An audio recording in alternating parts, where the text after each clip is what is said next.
Juges, chapitre 18. En ce temps-là, il n'y avait point de roi en Israël, et la tribu des Danites se cherchait une possession pour s'établir, car jusqu'à ce jour il ne lui était point échu d'héritage au milieu des tribus d'Israël.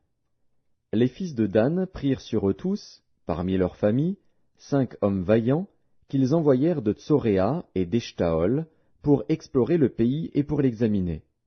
Ils leur dirent, « Allez, examinez le pays. » Ils arrivèrent dans la montagne d'Éphraïm jusqu'à la maison de Mika, et ils y passèrent la nuit. Comme ils étaient près de la maison de Mika, ils reconnurent la voix du jeune Lévite, s'approchèrent et lui dirent, « Qui t'a amené ici? Que fais-tu dans ce lieu? Et qu'as-tu ici? » Il leur répondit, « Mika fait pour moi telle et telle chose.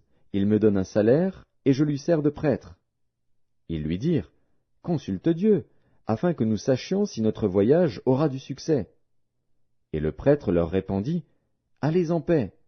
Le voyage que vous faites est sous le regard de l'Éternel. » Les 5 hommes partirent, et ils arrivèrent à Laïs. Ils virent le peuple qui y était vivant en sécurité à la manière des Sidoniens, tranquille et sans inquiétude. Il n'y avait dans le pays personne qui leur fît le moindre outrage en dominant sur eux. Ils étaient éloignés des Sidoniens, et ils n'avaient pas de liaison avec d'autres hommes. Ils revinrent auprès de leurs frères à Tsoréa et Eshtaol, et leurs frères leur dirent, « Quelle nouvelle apportez-vous? » « Allons, répondirent-ils, montons contre eux, car nous avons vu le pays, et voici, il est très bon. » « Quoi? Vous restez sans rien dire? Ne soyez point paresseux à vous mettre en marche pour aller prendre possession de ce pays. Quand vous y entrerez, vous arriverez vers un peuple en sécurité. Le pays est vaste, et Dieu l'a livré entre vos mains. C'est un lieu où rien ne manque de tout ce qui est sur la terre. 600 hommes de la famille de Dan partirent de Tsoréa et d'Eshtaol, munis de leurs armes de guerre. Ils montèrent et campèrent à Kirjat-Jéarim en Juda. C'est pourquoi ce lieu, qui est derrière Kirjat-Jéarim, a été appelé jusqu'à ce jour Makhanedan. Ils passèrent de là dans la montagne d'Éphraïm, et ils arrivèrent jusqu'à la maison de Mika. Alors les 5 hommes qui étaient allés pour explorer le pays de Laïs prirent la parole et dirent à leurs frères, « Savez-vous qu'il y a dans ces maisons-là un éphod, des téraphins, une image taillée et une image en fonte? Voyez maintenant ce que vous avez à faire. » Ils s'approchèrent de là, entrèrent dans la maison du jeune Lévite, dans la maison de Mika, et lui demandèrent comment il se portait. Les 600 hommes d'entre les fils de Dan, munis de leurs armes de guerre, se tenaient à l'entrée de la porte. Et les 5 hommes qui étaient allés pour explorer le pays montèrent et entrèrent dans la maison. Ils prirent l'image taillée, l'éphod, les téraphins et l'image en fonte, pendant que le prêtre était à l'entrée de la porte avec les 600 hommes munis de leurs armes de guerre. Lorsqu'ils furent entrés dans la maison de Mika, et qu'ils eurent pris l'image taillée, l'éphod, les téraphins et l'image en fonte, le prêtre leur dit, « Que faites-vous? » Ils lui répondirent, « Tais-toi, mets ta main sur ta bouche, et viens avec nous. Tu nous serviras de père et de prêtre. Vaut-il mieux que tu serves de prêtre à la maison d'un seul homme, ou que tu serves de prêtre à une tribu et à une famille en Israël? » Le prêtre éprouva de la joie dans son cœur. Il prit l'éphod, les téraphins et l'image taillée, et se joignit à la troupe.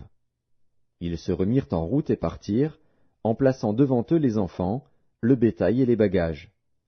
Comme ils étaient déjà loin de la maison de Mika, les gens qui habitaient les maisons voisines de celle de Mika se rassemblèrent et poursuivirent les fils de Dan. Ils appelèrent les fils de Dan, qui se retournèrent et dirent à Mika, « Qu'as-tu? Et que signifie ce rassemblement? » Il répondit, « Mes dieux que j'avais faits, vous les avez enlevés avec le prêtre et vous êtes partis. Que me reste-t-il? Comment donc pouvez-vous me dire, qu'as-tu? » Les fils de Dan lui dirent, « Ne fais pas entendre ta voix près de nous. Sinon des hommes irrités se jetteront sur vous, et tu causeras ta perte et celle de ta maison. » Et les fils de Dan continuèrent leur route. Mika, voyant qu'ils étaient plus forts que lui, s'en retourna et revint dans sa maison. Ils enlevèrent ainsi ce qu'avait fait Mika et emmenèrent le prêtre qui était à son service, et ils tombèrent sur Laïs, sur un peuple tranquille et en sécurité. Ils le passèrent au fil de l'épée, et ils brûlèrent la ville. Personne ne la délivra, car elle était éloignée de Sidon, et ses habitants n'avaient pas de liaison avec d'autres hommes. Elle était dans la vallée qui s'étend vers Beth-Rehob. Les fils de Dan rebâtirent la ville et y habitèrent. Ils l'appelèrent Dan, d'après le nom de Dan, leur père, qui était né à Israël, mais la ville s'appelait auparavant Laïs. Ils dressèrent pour eux l'image taillée, et Jonathan, fils de Gershom, fils de Manassé, lui et ses fils, furent prêtres pour la tribu des Danites, jusqu'à l'époque de la captivité du pays. Ils établirent pour eux l'image taillée qu'avait faite Mika, pendant tout le temps que la maison de Dieu fut à Silo.